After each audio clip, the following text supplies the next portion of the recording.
they will never have anything to do with Nigeria, and this whole policy came up. Talk to us, first of all, what stories you're getting from with regards to the Nigerian community and how you interpret this decision. Well, ideally, let me, just for the sake of clarification, it's not a policy. The policy is that this was announced in December, that healthcare workers will not bring their dependents. And the implementation started on the 11th of March, which means from now on, if you are traveling to the UK as a health worker, you cannot go with your dependent. But that is one thing. But there are a lot of appalling stories out there. And the situation in which some of the Nigerians find themselves now is quite difficult, in the sense that some of the care homes have had their licenses revoked. And they are the ones who sponsor people to come to the United Kingdom. So once your employer license is revoked, then they give you 60 days to leave the country, or think about the alternative to make another application. Not because of anything, because there has been a general abuse of the whole healthcare workers scheme. We've had situations whereby people are paying millions in order to get the certificate of sponsorship. And we've had situations whereby people were even issued a fake certificate of sponsorship. After paying such a huge amount? Well, after paying such a huge amount, because number one, later on, the Home Office give the employer permission to issue the certificate of sponsorship. Thereafter, evidence come to light that the employer actually used some fake documents in order to get the certificate of sponsorship. So you've had a situation where people even have the visa, but because they revoked the employer license to issue the certificate of sponsorship, they now cancel their visa. We've had situations whereby some of the employers don't even have the job. That is the problem. Now, if I employ you to work for me, I will pay you. But we get this ugly situation whereby you are the one paying me so as to pay you. Then, which is a bit odd in the real sense of it. That at the end of the month, just bring £1,000, then now we just disguise the £1,000 as your wages.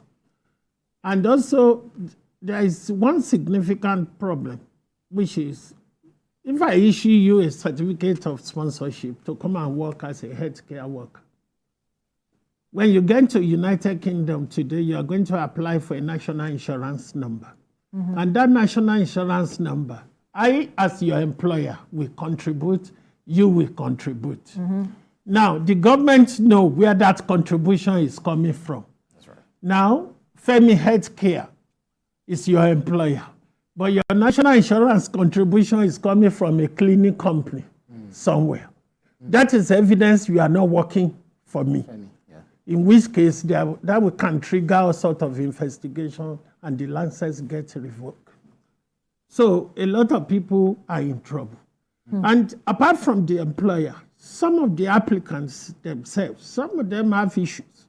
There is one which is quite disturbing. Now, the employer issue you a certificate of sponsorship to work in a care home. When you work in a care home, you are dealing with vulnerable people. Absolutely. Who cannot even look after themselves. That's why you are there, to give them protective care. Some you are giving them what they call end-of-life care. And this guy, very colorful character, now went to work, having smoked ganja. And you see, I'm telling you, people do a lot of ridiculous things. Then this young woman, a white woman, was at the care home to visit the mother and could perceive that, look, I can smell ganja, and reported the gang to the employer. And the employer said, look, this is a breach of your certificate of sponsorship because number one, you are not supposed to bring an organization to distribute. by doing this. And now they withdraw the certificate of sponsorship. And once that is done, they will inform the Home Office. The Home Office now give him 60 days to leave the country. Now, are we going to say that's very harsh?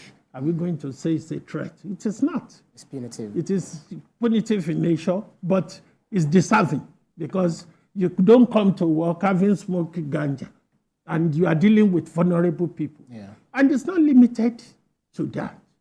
Number one, then you have a situation where some of the employer, what they are doing, number one, for them to employ you, they can ask you to pay £3,000. Then thereafter, they ask you to pay this, to pay that. And the government said, look, at the end of the day, where is all this coming from? Then by the time they even give you the job, they are even deducting, making some unnecessary deduction from your wages. And the question is this.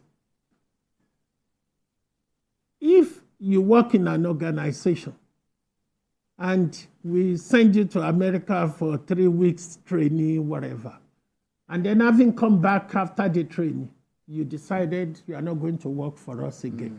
Before we can touch your wages or your yanni or whatever it is, there must be what they call clawback clause in our agreement. Yeah. That, look, the money invested, we are going to take this money back.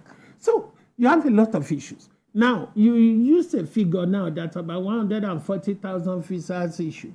Out of 100,000 visa issued to healthcare workers, I can tell you categorically 25% are in actual employment because others just enter the country and the employers don't even have the job for them. So they are caught between the devil and the devil. Let us go back in time. Theresa May, remember the issue of what actually led to people coming in, the influx of people. Theresa May tried to tighten the influx of immigrants using the Brexit and all of that, and then there came COVID-19 after she left, and then Boris Johnson faced it, and a lot of people died, and they needed overseas workers to come into the UK. Now Rishi Sunak, a son of an immigrant, is now changing the goalpost. Do you feel that they are now satisfied with the number of people that they have in the country to take care of their own health care? I mean, to take care of their own health system, as against what's the number of hands that they were looking for? No, this is.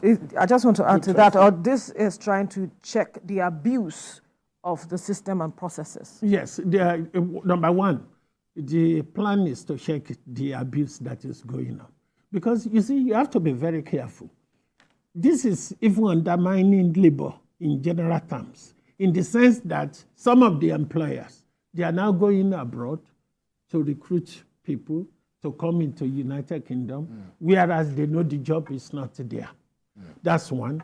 Number two, the indigenous population, too. It may well be some of them don't want to do those jobs. That is the essence of this healthcare thing that, look, there is a shortage occupation list. Let's go abroad and look for workers. But despite that, we don't want exploitation of those workers. And what is going on is an exploitation whereby they are just making money. They are bringing people into the country. Because if you look at the Immigration Act under Section 25, it is a criminal offense to facilitate the entry of an illegal person. Now, leaving Nigeria to go to the UK to work is a legal migration. But by the time you get to UK and the job is not there, the employer even sponsor you, knowing fully well they don't have the job. It becomes an illegal migration at that point. And this is what the government is saying. And also, employer, before you look, even under the old rule, before you even recruit from abroad, you need to satisfy what you call the internal labor test first. That, look, some of the employers are just going abroad using this healthcare policy. But what they are not doing is to consider whether training of the existing workers, upscaling, all these things are what you can use to move workers up. That, look, we will give you training so that you can occupy this position. They are not doing that. And then you now get a situation whereby people are just using it as a route to bring their family into the country, knowing fully well the job is not available. So it's a general problem. That's why the government has to come in and said, look, we need to curb this. Because don't forget, at the end of the day, election is going to come in the next few months. If there is an influx of immigrants into the country, then the conservative government will have to go. Because the indigenous population, they won't like it. That's right. And again, this thing is putting pressure on public services, okay? Because take, for instance, a family with 3 children, husband and wife, they enter the country, but they are not even contributing anything because they can't get a job. And then the children will fall sick, they will go into hospital, then they will need to be enrolled in the school. That's why the government said, look, we need to do something because this is getting out of order.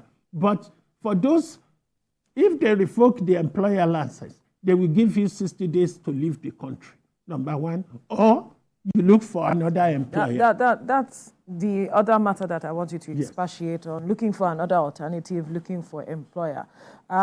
Because there's been different conversations around you can't just move from one employer to the other just like that. There are processes and they are quite stringent.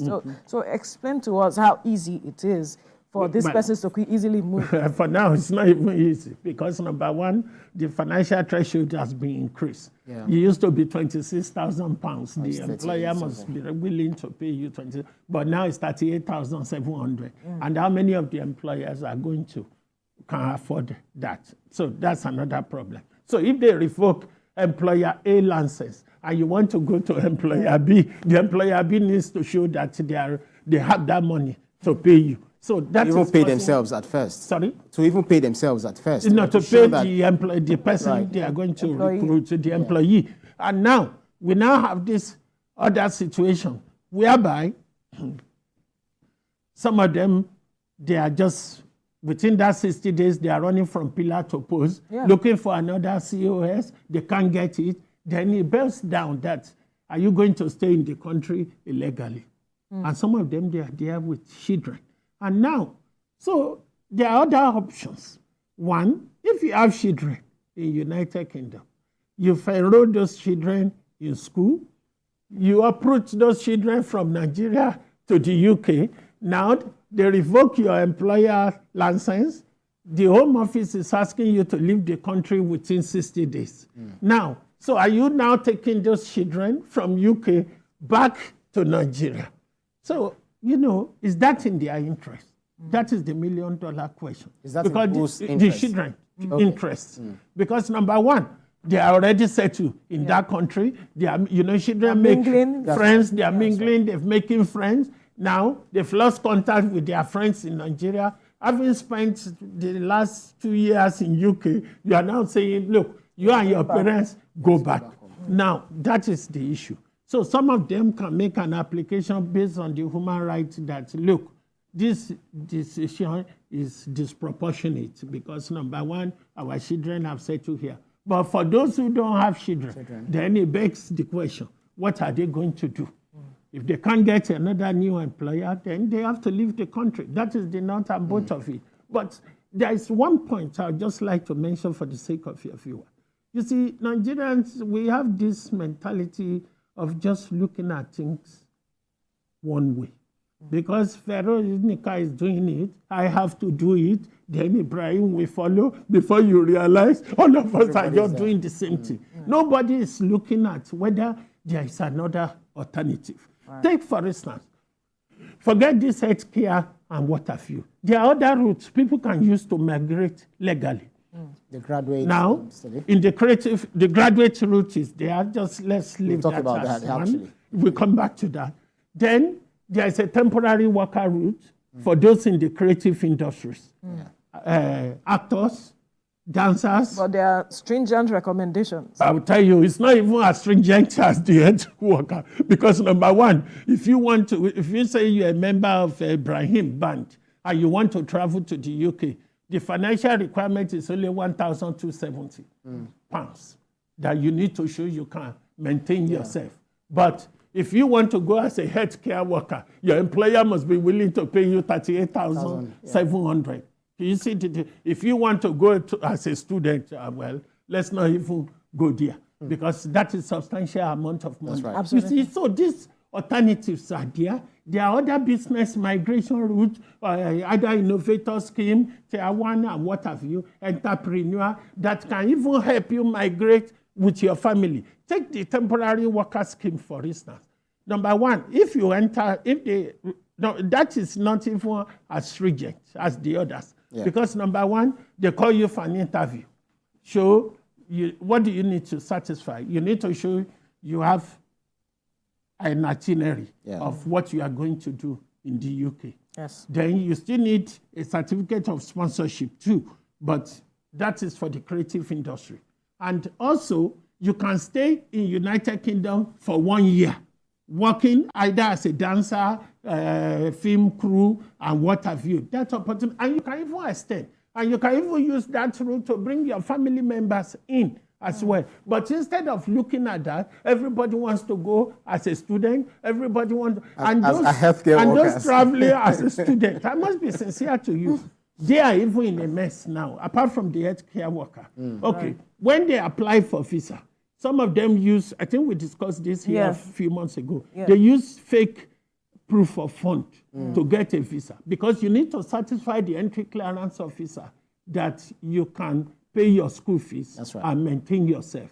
So they go to one bank around the corner, they give them a proof of fund that they have 39 million or 40 million. Then they issue them a visa. On getting to the school now, the school now enter into an arrangement with them that, okay, you have to do instrumental payments. They breach that, they default on that agreement. Then the school now inform the Home Office that they are no longer studying. Then they withdraw their certificate of sponsorship. And then you will see argument that why couldn't the school do that? I've just paid this or that. But by the time you apply for the visa, you show them evidence that you have the money already. So, some of them, they've given a lot of them 60 days to leave the country because they cannot afford the school fees. And I must tell you this, it's even difficult for them. Okay, you are the one who gain admission to do your master degree. Your wife now join you as a dependent. Now the children join you as your dependent. Now, you can only work 20 hours. That 20 hours is even enough to pay your gas bill. So the only person that will work in the family is the wife who will be working unnecessary hours. And now the money she earned, she will now be using it to pay your school fees. And the children are going malnourished because of that. Because they can't even have food at home. Because the school is taking all the money. And then in the end, the children will go to school. The headmaster or headmistress will notice one or two things. They inform the social services. And if care is not taken, the children will be taken into care. And that is the difficulty we have now. Because the family, they are not earning enough. And you showed when you apply for the visa that you have almost 40 million. So where is that 40 million? So you see, there's a snowball effect. Because that's why when you want to go, migration is good, but migration too has an underside if it's not well thought through. And family needs to sit around the table and have a discussion before the decision to migrate. There was also an opportunity to boost the education sector, by introducing, the post-study work visa, and then which is also known as the graduate route. But at the end of the day, I think it's also referred to as welcome to new dispensation or something like that. So when people are not able to carry on with all of this, talk to us about further implications, because by the time you already have your family and then you know that you're done schooling and you can't also use this certificate, even the one you already have in Nigeria, you can't use it in the UK, you have to go to school. Now you've gone to school, you have your certificate, but you're not able to get a job. Are there considerations for someone who had schooled there who would like to stay back? Well, the family. It all depends. So do you want people who can't get a job to stay in your country? But that is the question. They worked, made money, spent money on your school, because UK is also making a kill from... Yes, no. Foreign students, you see, most of the university makes a lot of money from foreign students.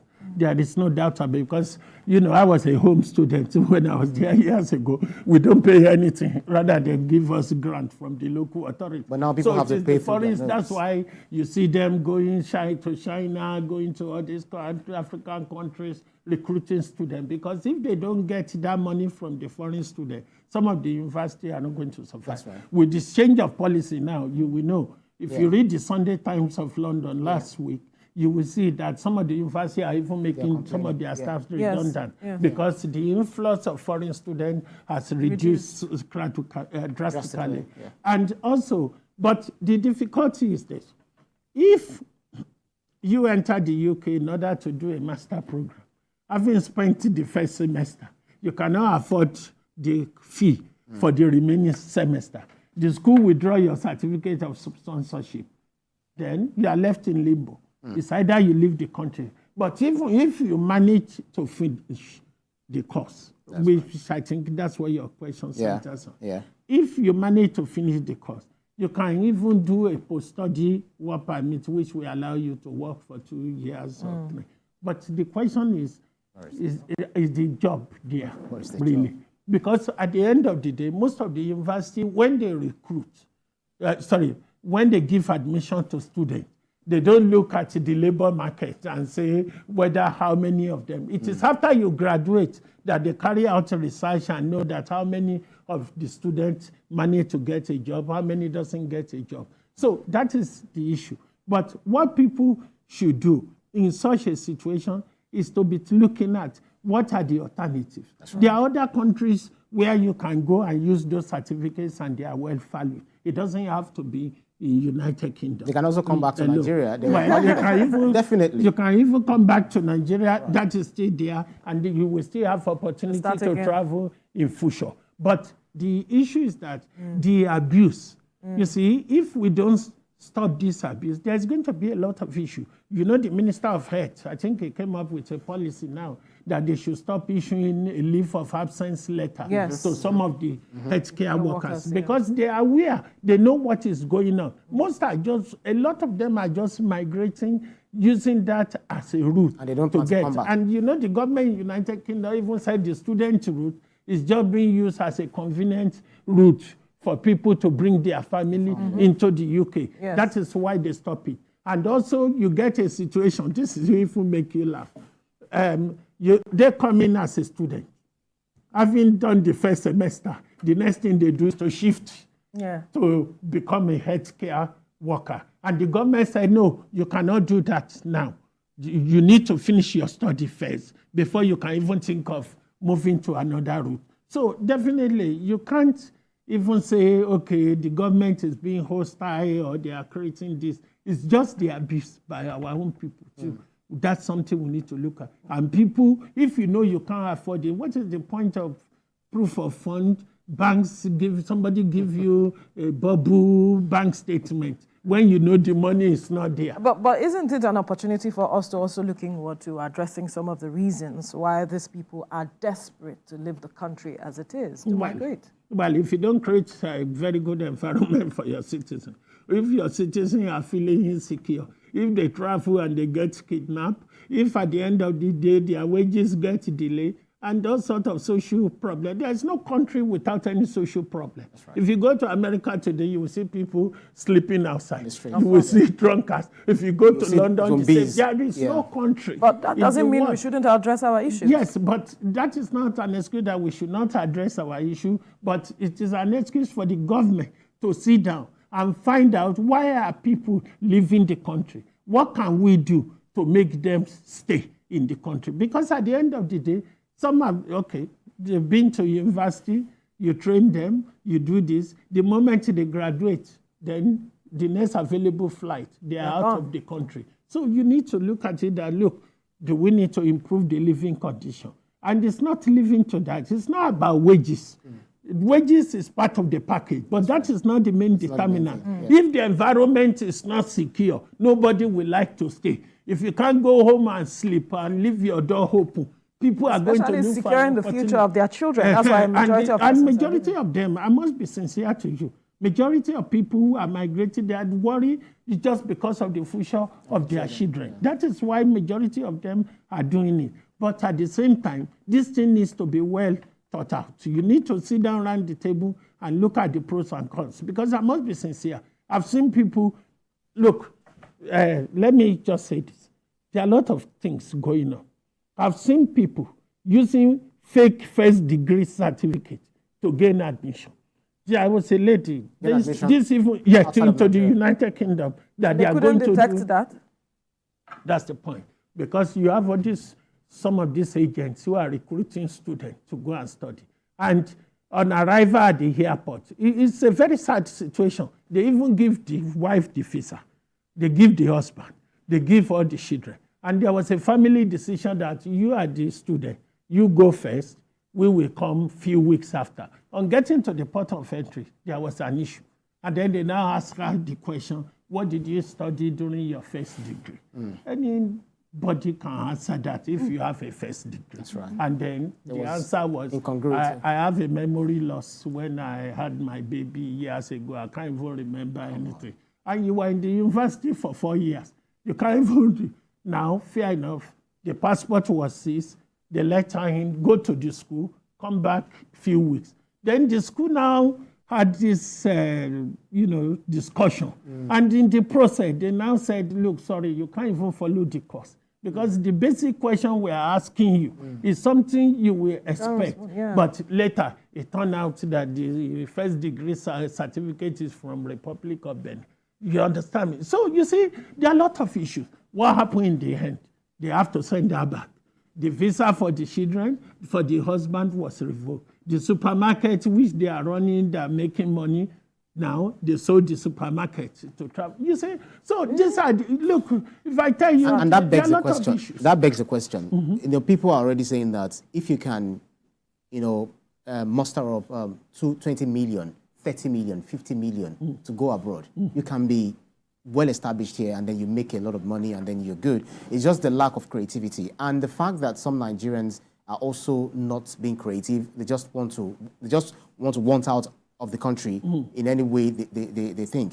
Do you not feel that there is a way we also need to look inward? We shouldn't stay waiting for the government to do everything, put everything in place, that we are the government ourselves. Are you not looking at it from that perspective, that Nigerians too can help this country grow rather than wanting out of the country? I take your point, but I invite you to take mine. My point is this. Even if you have the 20 million and the environment is not conducive for you to run your business, then you have a problem. You won't like to stay.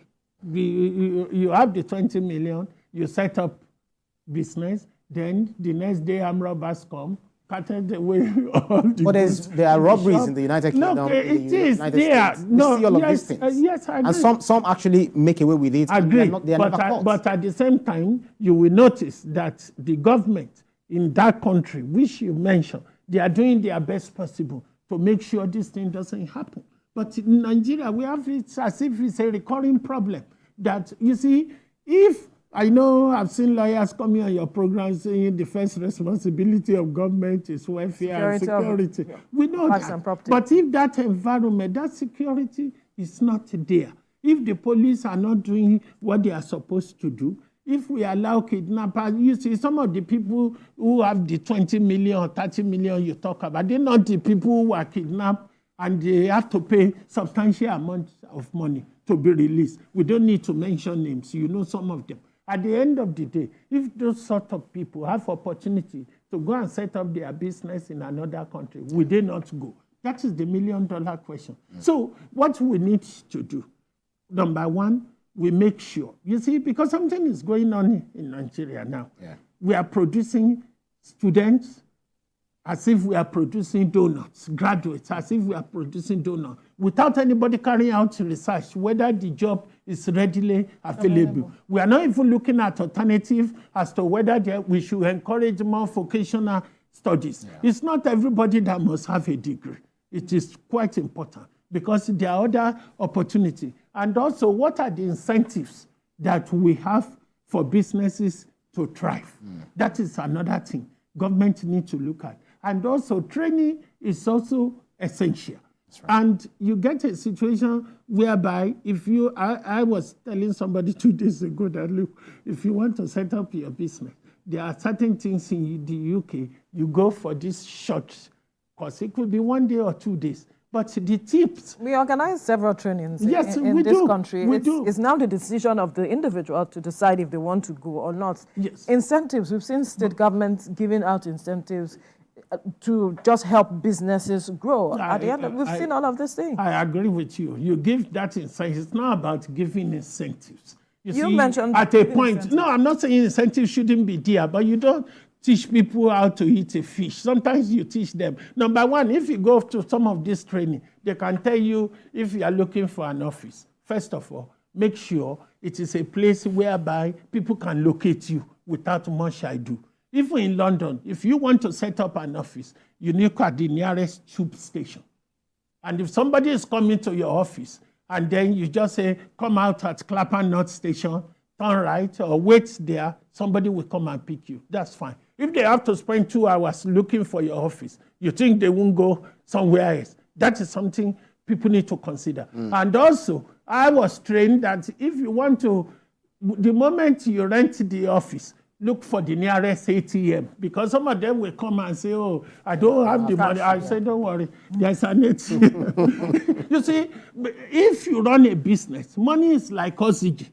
You breathe it in, you breathe it out. That's right. And if you are not making the money, what are you in business for? That's okay, sorry, don't worry, somebody will take you to the ATM. And it works. And these are things we need to make sure that those who want to set up in businesses or business in Nigeria, we support. They have adequate support. Some country, they have what they call one-stop shop, whereby the moment you walk in, you incorporate your company where Ibrahim is, then you come here and register for VAT, you register for tax, just in that same place. You get. So these are the things we need. Let's quickly go back to the UK. Actually, we're in the studio. But then, you're talking about some of these, for instance, this, let us say, in removal from the register of licensed sponsors. And if you look at the reasons, they said what happens next. They said, unfortunately, that's on the item 4, said, unfortunately, for confidentiality reasons, we are unable to provide further detail as to the reason for the revocation of the sponsor license or answer any further queries relating to the matter. That's like, there is no way the person can, what's the word? What happened? Protest against what happened, or protest the reason, interrogate or query or anything.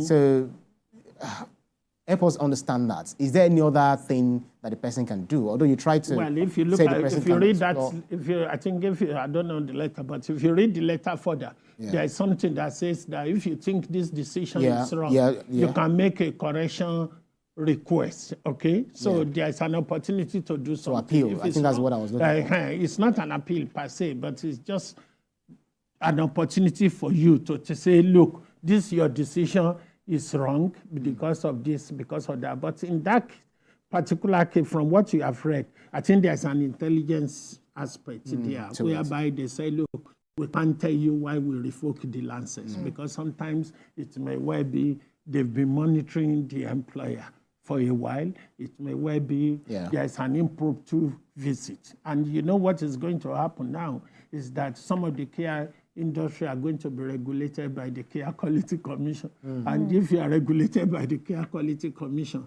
you need to get everything in place. Because if they want to come, they won't give you notice. They just come and say they want to see all your personnel file.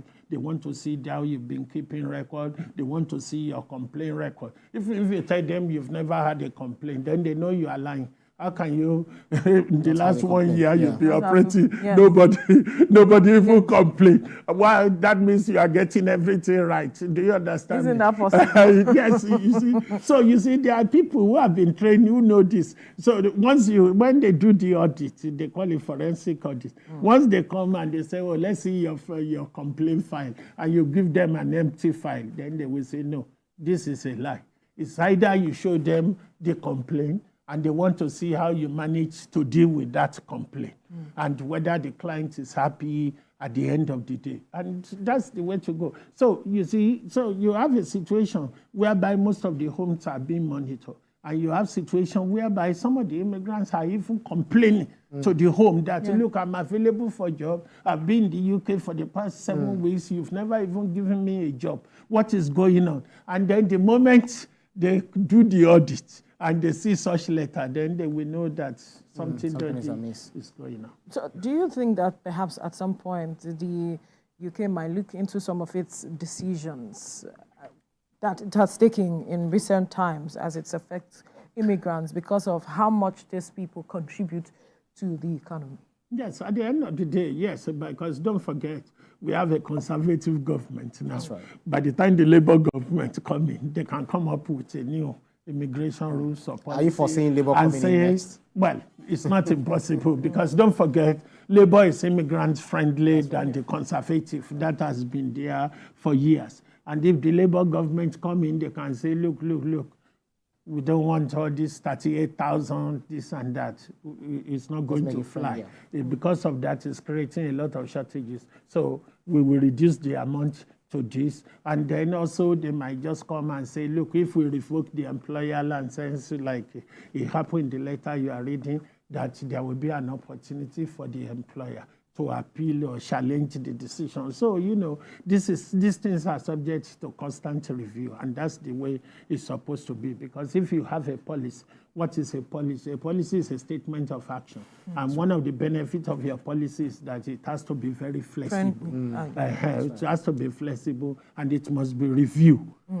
Because, you know, the society is not static. Absolutely. Changes do happen. We don't know how many thousands this is going to affect, especially talking about Nigerians. And, you know, back in the day when people travel outside of the country, they would say that people in village actually, you know, brought them back by means of... Your village people. But this time round, it's more like the company. Don't send your photo. Don't post on your social media platforms. So some people we'd seen on social media, some people arriving, you know, to the UK, rolling on the ground, praying that, thank God, I've been freed from the shackles of, you know, the hell in Nigeria. And some, I still read yesterday of someone saying that his children will never have Nigerian passports, so they've got US, Canada, and one other country's passport. What advice would you give to some Nigerians who are likely to, you know, return home, you know, after trying all of these, you know, ways to stay back in the country? Well, ideally, it's difficult to say, because what's the point of staying in the country if you cannot socialize, if you cannot move freely? If at the end of the day, you see, because if you live, I lived there without paper for some years too, I must be sincere. And at the end of the day, there are certain things you put up with. You understand? If there is an argument, somebody is trying to cheat you, there's a limit to which you can argue because you don't want to be exposed. Do you get now? And also, you become somehow subservient. If I have a relationship with Vero, and Vero is a British citizen, I know I don't have paper. Then there are certain things I just have to put up with. Because if I get upset, there will be somebody telling me that, don't worry, once you get your paper, you can just go. And some of them know that. Even if you date a white lady, bet me, the date you take you to your parents, they will just say, are you sure it's not because of paper? She's doing this. So these are the things you will put up with. All of us have put up with it. There's a newspaper called The Voice in London. On Friday, there's a column called Lonely Heart. We start looking for women who are looking for people to relationship. And if you see the advert, they couch the advert in such a way that they are targeting you. That a Nigerian man who is and funnily enough, people are getting married to elderlies. They can't even, they call them cougars. And then you marry the grandma. And then it's not. And by the time you even see the Lonely Heart advert, you make the call. By the time you turn up, she will ask you to come on a Friday. By the time you get there on Friday, there are about 3 Nigerians at the door. So, you know, these are... Give me for the relationship. Because they need to document. Because all of you are looking for something. And there's certain things we can't say on here. You even get there, and some of them can target you that when you want to come, they know when the last train will come to that village.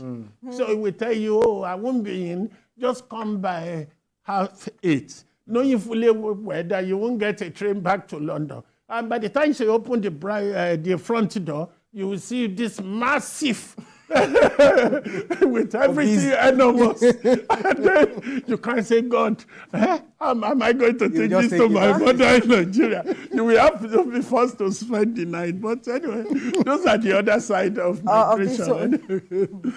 But there are those who are looking for opportunities of traveling to other countries as a result of this, like Canada, Australia, out of the UK. Since things are not working out, how easy is it? Well, it is quite, even the Canada you talk about, too. You know, some of the prophecies are now saying, look, we don't want migrants again. So that is even becoming very difficult. In the past, you'll see a situation whereby, and some of these countries are sharing information.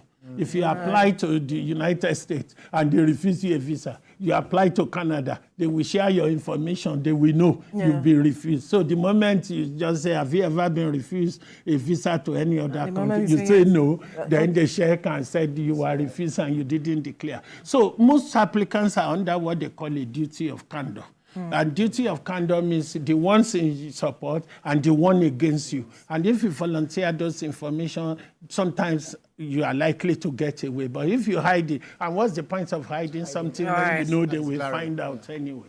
So that's the way. We'll have to leave this conversation here now. We must thank you, UK Solicitor, Public Affairs and Analyst, Femi Aina, for your time on the program. Yes, thank you. Thank you.